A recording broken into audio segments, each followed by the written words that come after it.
خدا اور رسول بس اس دنیا کا خدا اور رسول نہیں ہے، وہ ایسے ہی 18,000 سے زیادہ دنیاؤں کا خدا اور رسول ہے۔ خدا نے اس دنیا کو امتحان کی جگہ بنایا ہے، رسول کو بھیج کر انسانیت پر احسان کیا ہے۔ اب جو رسول سے محبت کرے گا، اس کی بتائی بات کو مانے گا، اس کو وہ اپنا نور عطا کرے گا اور آخرت میں بھی بھلائی دے گا۔ دیکھو، ایک دنیا یہ ہے، یہاں فوج ہے، بادشاہ ہے، وزیر ہے۔ ایک دنیا وہ ہے، ادھر بھی بادشاہ ہے، وزیر ہے، فوج ہے، پولیس ہے، ہر چیز ہے، بس ایک دکھتا ہے اور ایک دکھتا نہیں ہے۔ ادھر صرف آدمی کام کرتا ہے، ادھر فرشتہ، جن، روح اور آدمی سب مل کر کام کرتا ہے۔ جب ایک آدمی بھی ادھر سے کم ہوتا ہے تو نیا آدمی تیار کر کے ادھر لگا دیا جاتا ہے۔ تمہاری پڑھائی اسی لیے ہے کہ تم کو بھی ادھر ہی لگانا ہے۔ ہم کوئٹہ میں ٹرانسپورٹر تھا، ہم کو ادھر پھنسا دیا۔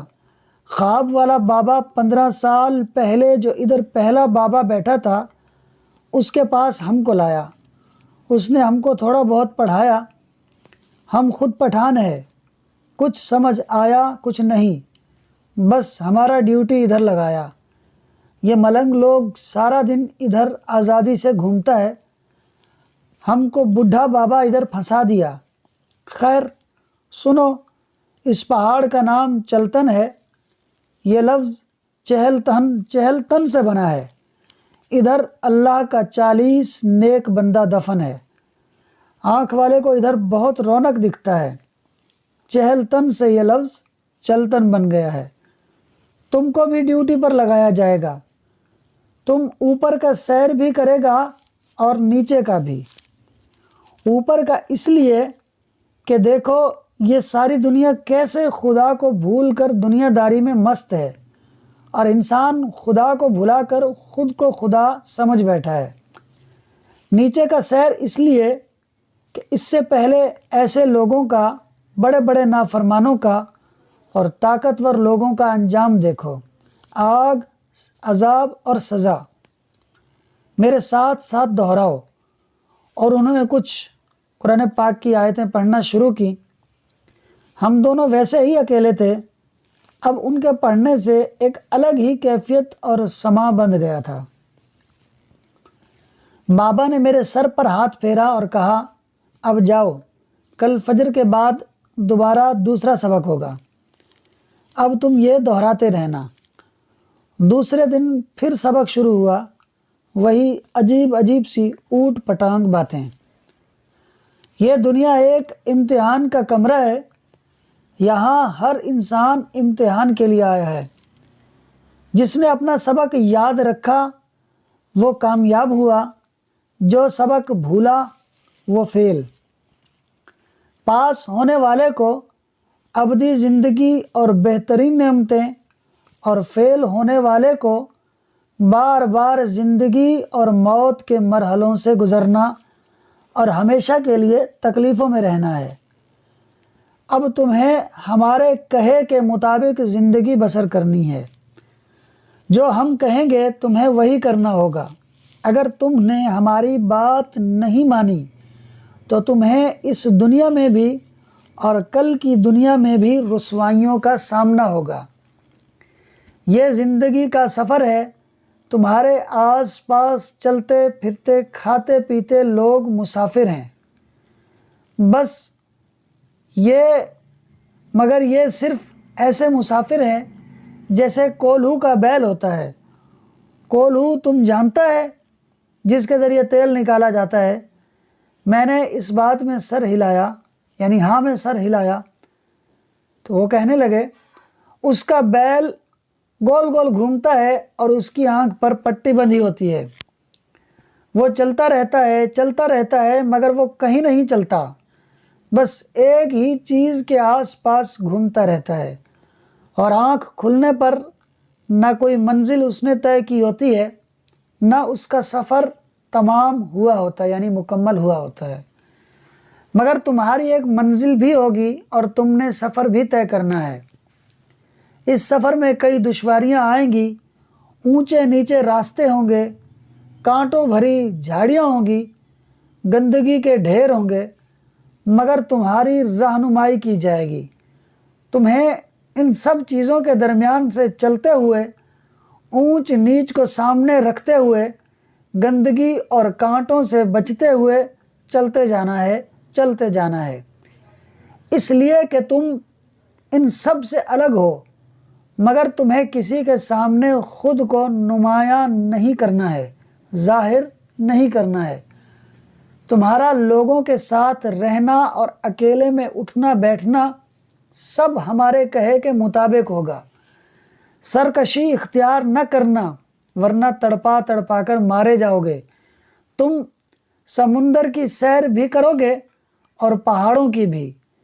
تمہیں قدیم قوموں اور ان کے انداز و اطوار سے بھی روشناس کرایا جائے گا، اور تمہیں جدید دنیا سے بھی تعلق رکھنا ہوگا۔ تمہیں اپنے اندر کو روشن کرنا ہوگا۔ جب یہ روشنی قائم ہو جائے گی تو تمہیں سب کا اندر نظر آنے لگے گا، مگر جہاں حکم ہوگا وہیں تم اس کا تذکرہ کرو گے، ورنہ خاموش رہو گے۔ تمہیں بہت کچھ سیکھنا ہے، خود کو تیار کر لو۔ بس اسی طرح کی اونٹ پٹانگ باتیں۔ لیکن ایک بات ہے، باتیں اس زمانے میں میری سمجھ میں آئیں یا نہ آئیں، مگر ایسا لگتا تھا کہ جیسے دماغ کی کھڑکیاں اور دروازے سب کھل گئے ہیں، سب کچھ اندر جمع ہوتا جا رہا ہے۔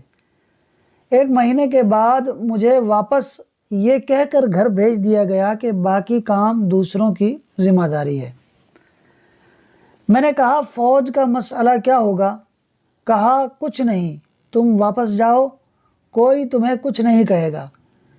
میں نے کہا سنا ہے جو فوج سے بغیر کسی اجازت کے جاتا ہے اسے کبھی نہ کبھی پکڑ لیا جاتا ہے۔ تو اس نے کہا اوپر والوں نے سب کام کر لیا ہے، کاغذ پہنچ جائیں گے، تمہیں کوئی کچھ نہیں کہے گا، تم گھر واپس جاؤ۔ اور یوں میں گھر واپس آ گیا۔ کئی دنوں تک وہ سب خواب لگتا رہا اور پکڑے جانے کا خوف لاحق رہا، مگر کبھی کچھ نہ ہوا۔ کئی مہینے گزر گئے۔ ایک واقعے نے دل پر بہت اثر کیا۔ ایک دن ایک دوست سے ملنے اس کے گھر گیا، وہ نہ ملا تو سوچا تھوڑا انتظار کر لوں۔ سامنے مسجد تھی تو میں مسجد میں چلا گیا، باتھ روم گیا، پھر وضو خانے میں چلا گیا۔ وضو کرتے ہوئے مسجد کے باہر بنے ہوئے گھروں پر جب نظر پڑی تو ایک کھڑکی میں ایک خوبصورت عورت کھڑی دکھائی دی۔ وہ مسلسل میری طرف دیکھ رہی تھی۔ میں نے وضو کے دوران کئی مرتبہ اسے دیکھا۔ مسجد اصل میں اس رخ پر بنی ہوئی تھی کہ وضو خانے سے آس پاس کے گھر جو کئی منزلہ تھے نظر آتے تھے۔ اس وجہ سے اس گھر سے مسجد اور مسجد سے وہ اور کئی دوسرے گھر صاف نظر آ رہے تھے۔ میں وضو خانے سے نکلا، سناٹے کا وقت تھا، مسجد میں کوئی اور موجود نہ تھا۔ اس عورت نے اشارہ کیا، مجھے بلایا۔ میں کچھ سمجھتے ہوئے اور کچھ نہ سمجھتے ہوئے کہ پتہ نہیں مجھے کیوں بلایا ہے، مسجد سے باہر نکل کر اس کے دروازے کی طرف بڑھ گیا۔ جتنی دیر میں مسجد سے نکلا وہ نچلی منزل پر دروازے پر کھڑی تھی۔ عورت کی عمر کوئی یہی 35 یا 40 سال کے قریب ہوگی، نہایت خوبصورت، مگر چہرے پر ایک نورانیت اور سنجیدگی کے ساتھ وقار و تمکنت۔ میں قریب پہنچا تو دیکھا گلی سنسان تھی۔ اس نے کہا سنو، میں نے تمہیں اس لیے بلایا ہے کہ 4 باتیں کر سکوں۔ دیکھو میں تمہیں دیر سے دیکھ رہی ہوں، جب پہلے میں نے تمہیں دیکھا تو سمجھی کوئی دیوانہ ہے، جب قریب